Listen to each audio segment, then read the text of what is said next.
Allergy থেকে মুক্তি পাওয়ার সবচেয়ে সোজা উপায় হচ্ছে যে জিনিসটা থেকে অ্যালার্জি সেই জিনিসটা থেকে দূরে রাখতে হবে। এবার অনেকে বলেন আমি তো বুঝতেই পারি না কোন জিনিসটা অ্যালার্জি। আমি কখনো চিংড়ি মাছ খেয়ে দেখেছি অ্যালার্জি হয়নি, আবার কখনো চিংড়ি মাছ খেয়ে অ্যালার্জি হয়েছে, বা কখনো বাদাম খেয়ে অ্যালার্জি হয়নি, কখনো বাদাম খেয়ে অ্যালার্জি হয়েছে, বা কখনো পার্টিকুলার একটা ড্রাগ বা একটা ওষুধে অ্যালার্জি হয়নি, পরে আবার খেয়ে সেটা অ্যালার্জি হয়েছে। তো অ্যালার্জি কোন জিনিসটাতে আছে সেটা জানার জন্য আপনাকে দুটো পদ্ধতি অবলম্বন করতে হবে। একটা হচ্ছে কিছু পরীক্ষা নিরীক্ষা করে নেওয়া, কিছু ব্লাড টেস্ট করা, যাতে বোঝা যায় কোন জিনিস আপনার অ্যালার্জি আছে।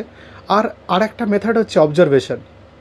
আপনি কোন দিন কী খাচ্ছেন সেটা একটা ডায়েরি মেনটেন করা এবং সেটা অবজার্ভ করা। মনে করুন আপনি একদিন বেগুন ভাজা, ডাল আর ভাত খেলেন, সেদিন অ্যালার্জি হলো না। আবার একদিন আপনি ডাল, ভাত আর ডিম ভাজা খেলেন, সেদিন অ্যালার্জি হলো। তার মানে ডিমে আপনার অ্যালার্জি থাকতে পারে, সেটা আপনার বুঝতে সুবিধা হলো। এরকম একটা এক্সাম্পল দিলাম।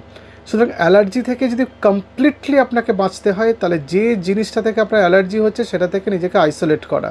সেটা বাড়ির পোষ্যের গায়ের লোম হতে পারে, অথবা আপনার কোনো জিনিস হতে পারে, সেটা খুব সাধারণ জিনিস বালিশের তুলো, অথবা খুব সাধারণ খাবার যেমন বাদাম, অথবা খুব সাধারণ জিনিস যেমন আমাদের বাড়িতে যে ডাস্ট থাকে, হাউস ডাস্ট, সেটা থেকে সেইটা আপনাকে আইসোলেট করে ফেলতে হবে, বা সেটা জেনে নিতে হবে কোন জিনিসে অ্যালার্জি হচ্ছে এবং সেটা থেকে নিজেকে দূরে রাখতে হবে। নমস্কার।